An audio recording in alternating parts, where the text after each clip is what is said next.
morning. It's the 26th of April, and here I am with another episode of that most important but arcane of laws, the Tenancy Act.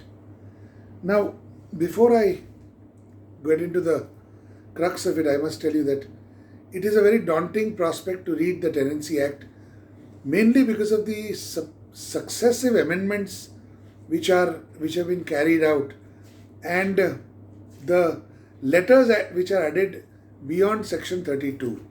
There's 32A, B and P and PP and PPP, and that tends to scare you because it is a maze and everything looks like everything else and you wonder what the difference is. So I'll just try and demystify this if I can. Second is the question that such an old law, 1957 Tiller's Day, why are we still playing around with it? That is because the time to apply to fix the purchase price, because say the sale is done, the tenant is deemed to have purchased, that is a done deal. The area of dispute is how much purchase price. And in the fixing of the purchase price, incidentally, the Mamlatdar also decides that was he a Ganotia or not. And if he was, then he would be held to be the owner. So the first of the sections which I want to talk about today is, we spoke about 32.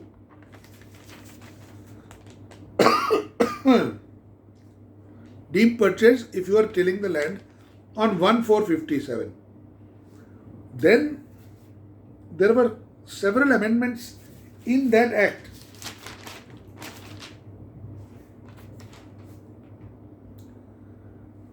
From 32D, 32PP and all those, and purchase having become ineffective.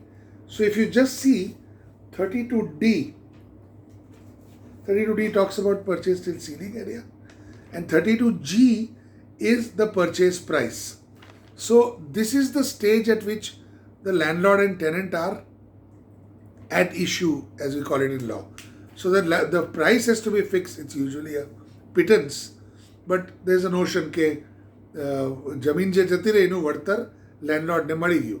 It is another matter that the compensation is derisory. Vartar ekdam હાસ્યાસ્પદ છે, but at 32G stage આ બધી વસ્તુઓ ચર્ચાય છે. So just see 32G, and 32G is like this.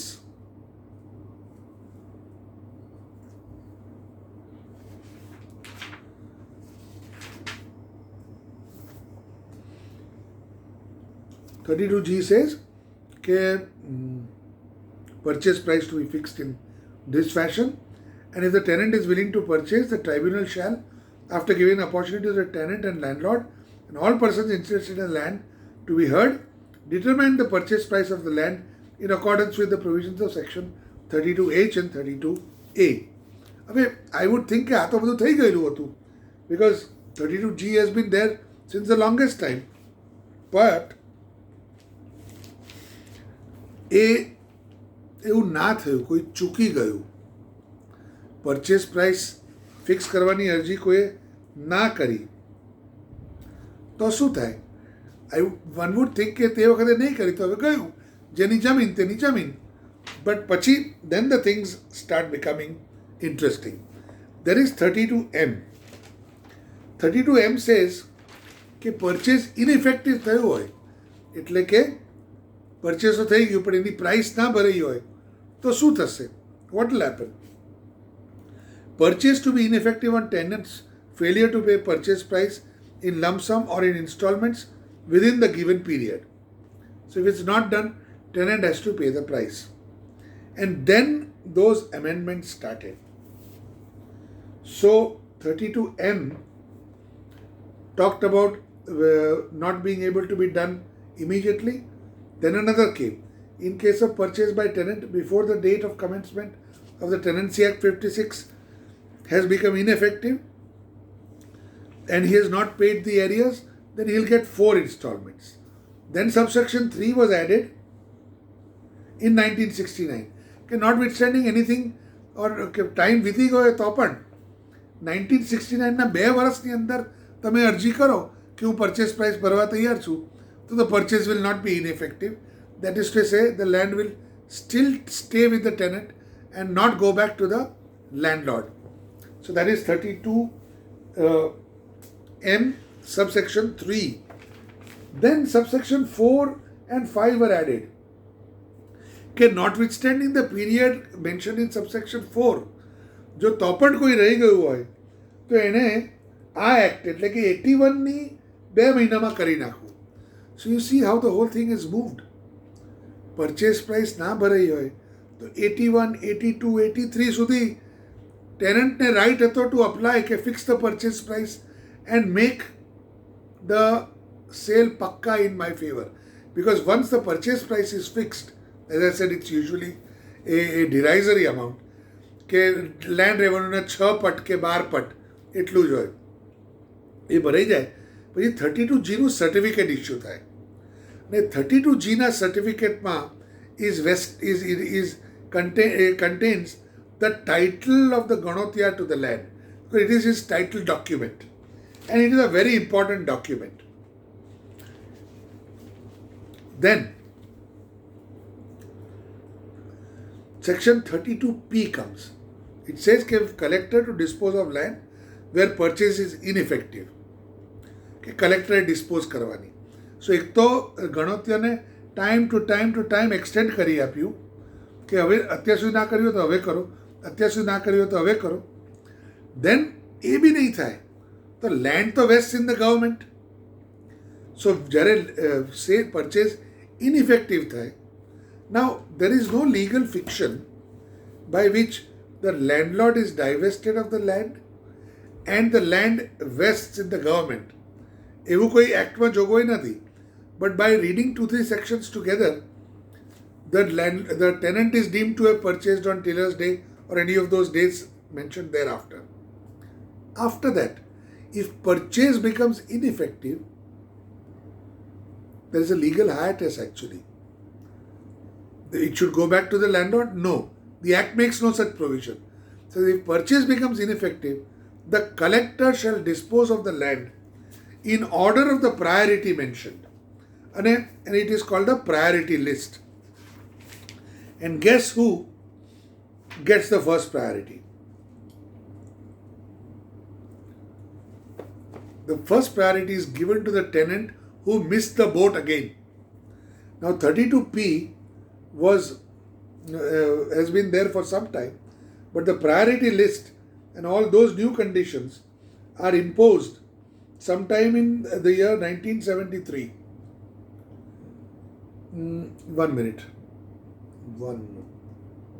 73 by Gujarat Act number 5. You please see the design. Landlord thi jamin, the land is taken away from the landlord. It is given to the tenant. Tenant's only duty is to pay the purchase price. He misses 1 bus, 2 buses, 3 buses. The law keeps extending that. When everything is over, then they say, no, land doesn't go back to the owner. Collector will dispose it off. The collector disposes of the land in the order of the priority list. And guess who is the first in the priority list? It is the tenant whose tenancy had failed. So the collector will again offer the land back to the tenant. So the collector will dispose of in the following order of priority called the priority list. In that, number 1, top 1, tenancy whose tenancy in respect of that land is terminated, if such tenant is willing to accept the offer for sale, provided that the occasion for issue of such direction has not arisen by an act of collusion between such tenant and landlord. પછી collector tenantને જમીન વેચી દે at some again a low price, and the purpose of the act is achieved. So these provisions of the Tenancy Act are a reflection of the law keeping on trying to catch up with the ignorance, indolence, and the twisted nature of our polity, whereby we try to get around the law, and the landlord would try and make sure that the tenant doesn't get the land by giving him threat or bribe or whatever it is. The idea was that the tenant should get title to the land independent of the landlord. And successive amendments have shown the attempt of the legislature to move towards this goal. So this is 32M. Then, this was 32P. Then comes 32PP. 32PP is introduced only in 1966. And 32PP says, further opportunity to tenant to purchase land. And then it says, notwithstanding anything contained in section 32G or section 32P, where before the coming into force of the Tenancy Act 65, any land has been at the disposal of the collector, then now this section comes in only in 1965. And thereafter, they said, okay, this land can also be disposed of in the manner by the collector, referring to the priority list. Then 32PP, subsection 1 was added. Subsection 1A, capital A. It says, notwithstanding the expiry of the period mentioned in the earlier subsection, એને હવે લઈને 1970 સુધી લઈ આવ્યા. They said if you apply within 2 months of 1970, then the land can come back to you. Then 1B was added, and it says that whenever an application for determination has not been made by the tenant under such act, the tribunal shall admit it as if it were an application made within the specified period. So condonation of delay ની બી જરૂર નહીં. જો ટેનન્ટે અગાઉ ના કરી હોય તો tribunal, એટલે in this case the tribunal means the Mamlatdar and agriculture land tribunal, Mamlatdar and ALT જેને કહે છે. પછી એ બી ના થયું એટલે 1973માં એક બીજું એમેન્ડમેન્ટ નાખ્યું, 32PP1C. કે 2 months એને અગેન ટાઈમ એક્સટેન્ડ કર્યો. And they said 2 months from the date of 1C was added, and then in 1C there is another addition, and they said by a tenant at any time after the commencement of the act of 1981. So 81 સુધી લઈ આવ્યા. So those people who had got a failed purchase when were applying for land held by the collector could still apply till 1981. The legislature kept adding, as it were, as there are petals to a rose, they kept adding those petals. Okay, you missed the bus there, apply again. Missed the bus there, we'll let you apply again. Okay, your applications are over. Now the collector will grant land again to whom? To the tenant who missed the bus. To the tenant who missed the bus. And that's how matters come till 1981, because those were the last amendments. And there is an amendment which says if the tenant appears and makes a statement that he is willing to purchase the land lease shall be at the disposal of the collector under 32PP, and the tribunal shall determine the price. This has come in 2011. So they keep extending the time. Wherever lands of the landlord were taken away and were given to the collector that you dispose it of however you will, if the tenant comes, even after so many years, the law says that the land must be given to him. Now, what this has done is, it's good, it's not bad for lawyers, it's quite good. Because tenants who had abandoned all hope of lands, with each new amendment, they get a new lease of life. And an original tenant may have died. His heirs, who have not done a stroke of agriculture, say that, my father was a tenant, and look, I have been given a right to apply within a few months of 2011, and now I am applying. So the litigation remains on. The issue of Tiller's Day pales into insignificance. It is now one vested community or set of people who have been whose parents have been tenants, who are now waking up and saying that you please give us this land, in spite of the fact that when my forefathers were tillers, they did nothing about it. They were not tilling the land. The land had gone back to the landlord. Yet, under the legal fiction, if the purchase price has not been paid, or as they say, the sale has failed, the collector will grant this land to all the applicants. And the next is, we did 32P, then there is 32PP.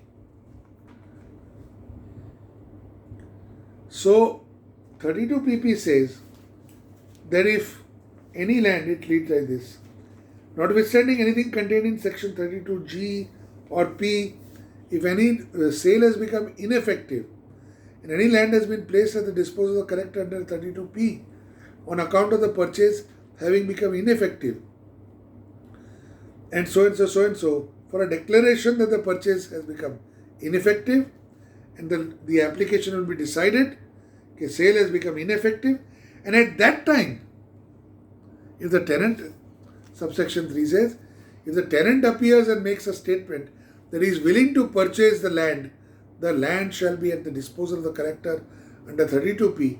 The tribunal shall determine the purchase price in the manner provided in 32G, as if the purchase had not become ineffective. So we are brought to almost, as I said, the last of the subsection 4 earlier the cutoff point was apply before end of December 1986, and by the Gujarat Tenancy Act Amendment Act of 2011, that date has been shifted to 25/7/2011. That is to say, the game is still on, and that is why what should have been a one-off procedure, tenant on this day, your land, everything else goes, has continued painfully creaking forward with amendment after amendment, and yet the issue is not over. Now it has become like, these are my rights and I will seek them even if my ancestors had abandoned them a generation ago. And those hapless landlords who are, well, they have also abandoned their rights, but those who have actually used the land, कोई Juno tenant उभो थाय ने कहे कि हमारा पप्पा तो हमारा tenant था, so now fix the purchase price, and that those orders are still being passed. So it is a piece of expropriatory legislation which has been at work almost continuously and relentlessly since 1956. Otherwise, usually expropriatory legislation is such that it takes away whatever you have, and that's the end of it. No, they took away and then they keep taking away. So everything has to be restored back to the time of tiller's day, and if somebody or the other was in possession and was tilling the land, he will have to be protected. He will his title, his rights will be given primacy, and he will be declared the full owner, but subject to section 43, where we come to that wonderful term which lots of you will face, NSR. NSR is Navi Sharat. In Navi Sharat क्या दिया अभी? So section 43 ना restrictions छे. Section 43 of the Act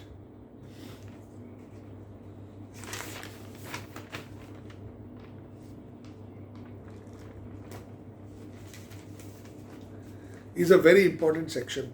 After 30 through 32 and all its letters, the next important section is section 43. And here the legislature, having given so generously to the tenant, now takes something away.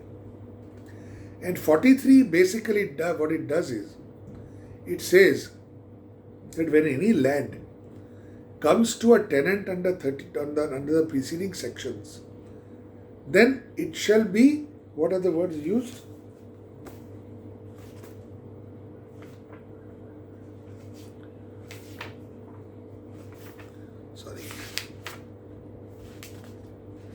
no land or any interest purchased therein by the tenant under section 17B, 32, 33F, so and so, so and so, or sold to any person under 32P or 64. એટલે જે 32P માં જે જમીન dim purchase થઈ અથવા cell ઇનઇફેક્ટિવ થયું ને પછી કલેક્ટરે કોઈને જમીન વેચાતી આપી, આ બંને સંજોગોમાં, in both these circumstances, what will happen, that this land, when it is given to a person, he cannot transfer it, sell it, gift, exchange, lease, mortgage without the previous sanction of the collector, and except in consideration of payment of such amount as the state government may by general or special order determine, and no such land or any interest therein shall be partitioned without the previous sanction. So here comes another phrase which you will come across, which is restricted tenure and impartible tenure. So restricted tenure means the type of rights, the bundle of rights you possess are restricted, and it is impartible. You cannot part with it, nor can you partition this land unless you pay an amount to the government. Now just see the irony of it. The land is sold to the tenant at a very, very low price. But if the tenant wants to sell it, the government will fix a premium which is a swinging amount and will take it to itself, telling the tenant that you should not be allowed to unjustly benefit from the land which we gave you cheap. But it's such a question worth considering. Then why is the government taking it away?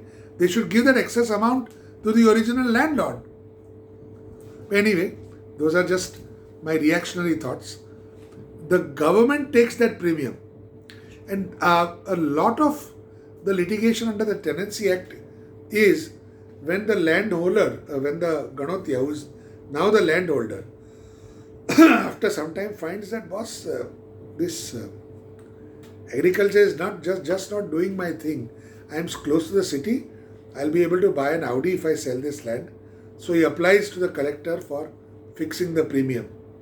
There are lots of GRs, government resolutions, and methodologies of fixing the premium.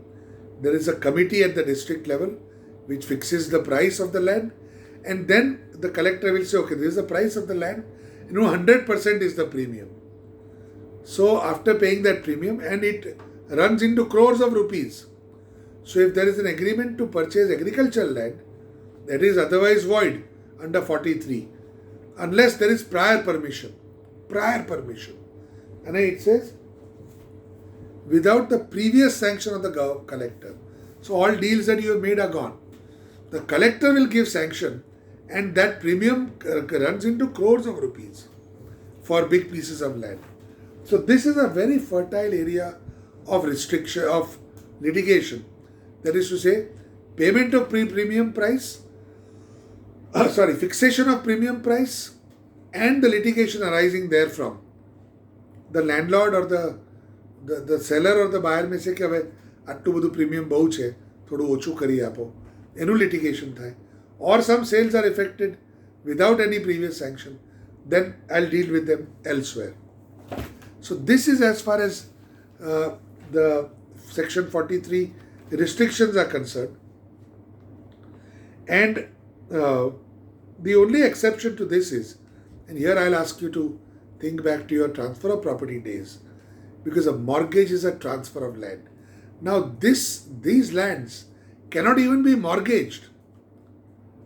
But section 1AA was introduced in section 43, and 1AA, which was introduced over 1960, 1976 and 77, says that mortgaging this land by the farmer to the government of Gujarat or to the land to a loan advanced to him under the Land Improvements Loans Act. I think probably this is the act under which NABARD does it, or under the Bombay Non-Agricultural Loans Act, or in favor of a bank or a cooperative society, that can be mortgaged. नहीं तो શું થાય? To defeat the rigor of 43, the tenant could mortgage the land to a private individual, and then the money would not be paid, and the mortgage would be redeemed, and the land would be gone. So to defeat this, Section 1AA was introduced, that if it is mortgaged to a bank or a cooperative bank or to NABARD or to the state government, such a mortgage is allowed. So the land has come to the tenant very cheap, either fixed purchase price or allotment under 32. Then he has to till the land, he has to keep tilling it. If he wants to sell it or mortgage or exchange or gift, he has to take previous sanction. The collector will impose a premium. What the Act says, that it shall be an amount as the state government may by general or special order determine, and no such land shall be partitioned without the sanction of the collector. So even within the family there shall be no partition. So restricted tenure and impartible tenure. These are the concepts today which we have covered. I'll quickly run over them. We had 32P, that 32G, fixing of purchase price, that was in the first lot. Then extensions and extensions and extensions.